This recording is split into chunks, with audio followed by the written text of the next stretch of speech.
Hello बच्चों, स्वागत है आपका LBSS के लेक्चर क्लास में। आज हम लोग जानेंगे आवर्त सारणी को। आवर्त सारणी कहते किसको हैं? तो बच्चों, जितने भी तत्व ज्ञात हैं, हमने पिछले लेक्चर में पढ़ा था कि शुरू में 30 एलिमेंट्स पाए जाते थे, जबकि 2016 तक तत्वों की संख्या 118 खोजी गई। ठीक है। अब तत्वों का वर्गीकरण क्यों किया गया, इसको हमने पिछले लेक्चर में समझा है। आज हम लोग जानेंगे आवर्त सारणी कहते किसको हैं और जो वर्गीकरण का आधार रखा गया उसको प्रॉपरली हम लोग आज के सेशन में कंप्लीट करेंगे। तो बच्चों, आवर्त सारणी उन सभी तत्वों जो खोजे गए हैं उनके गुणों के आधार पर इस प्रकार सारणीबद्ध करना कि सभी समान गुणों वाले तत्व एक ही वर्ग में आए, उसे आवर्त सारणी कहा गया या बोला गया।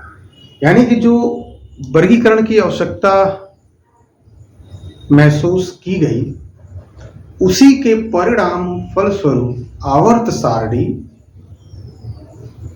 की नींव रखी गई, जिसमें समस्त सभी ज्ञात तत्वों को उनके गुणों के आधार पर इस प्रकार एक सारणी में बद्ध किया गया, जिससे कि सभी समान गुण वाले तत्व एक वर्ग में आए, उसे आवर्त सारणी कहते हैं। ठीक है, इसे हमने लिखा है, इसको आप लिख सकते हो।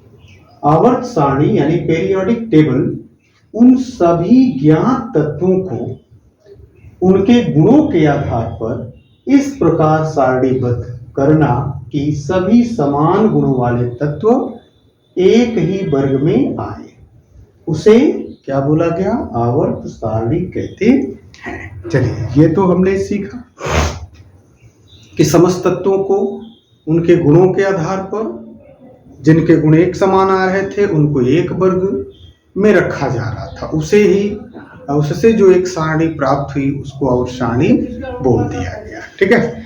अब हम लोग आते हैं अपने उस वर्गीकरण वाले टॉपिक्स में, जिसमें हमें जानना था धातु एवं अधातु वर्गीकरण।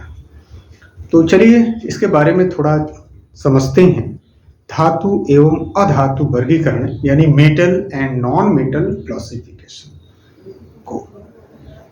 तो बच्चों, सर्वप्रथम वर्जिलियस द्वारा तत्वों को धातु तथा अधातु नामक दो वर्गों में वर्गीकृत किया गया। तत्वों को दो वर्ग यानी कि धातु में और अधातु में वर्गीकृत किया गया। किसकी देन थी? वर्जिलियस की। अब उन्होंने जो भी तत्व चमकीले, लचीले एवं ऊष्मा एवं विद्युत के सुचालक थे तथा सामान्य ताप पर ठोस अवस्था में रहते थे, उसे उन्होंने धातु की श्रेणी में रखा। ठीक है। जबकि चमक रहित, अलोचशील, जिसमें लचीलेपन का गुण नहीं देखने को मिला, एवं ऊष्मा एवं विद्युत के कुचालक तथा सामान्य ताप पर ठोस अवस्था में नहीं दिखने वाले या नहीं रहने वाले समस्त तत्वों को उन्होंने अधातु की श्रेणी में रखा। ठीक है। तो जो नीड महसूस की गई थी वर्गीकरण के लिए, उसमें सबसे प्रथम धातु एवं अधातु वर्गीकरण को बताया गया था, जिसमें वर्जिलियस ने इसको दो वर्गों में मेटल और नॉन मेटल में रखा था। ठीक है। चलिए इसको नोट करते हैं। नोट करिए, धातु एवं अधातु वर्गीकरण, metal and non metal classification. में सर्वप्रथम बर्जिलियस, हमने बताया बर्जिलियस याद रखना है, द्वारा तत्वों को धातु तथा अधातु नामक दो वर्गों में वर्गीकृत किया गया। किसने वर्गीकृत किया?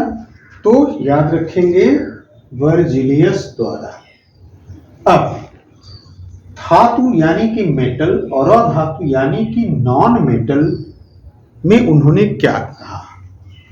तो जितने भी चमकीले, लस्ट्रस, लचीले, ऊष्मा एवं विद्युत के सुचालक तथा सामान्य ताप पर ठोस अवस्था में रहने वाले तत्वों को बर्जिलियस ने क्या बोला?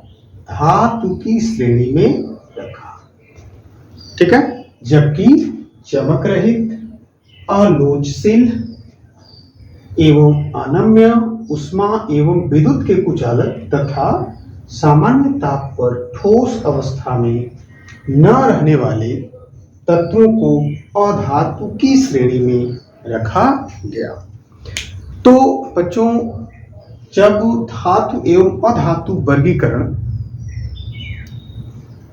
धातु एवं अधातु के आधार पर किया गया, तो उसमें ये क्राइटेरिया रखा गया बर्जिलियस के द्वारा। अब हम जानेंगे धातु अधातु वर्गीकरण की सीमाएं क्या थी, यानी limitation of metal and non metal classification. तो जैसा कि हमने देखा कि जितने भी तत्व चमकीले थे, लचीले थे, विद्युत के सुचालक थे, उसे उन्होंने क्या बोल दिया? धातु बोला। और एक बात और कहा कि सामान्य ताप पर वो ठोस अवस्था में रहते थे। ठीक है।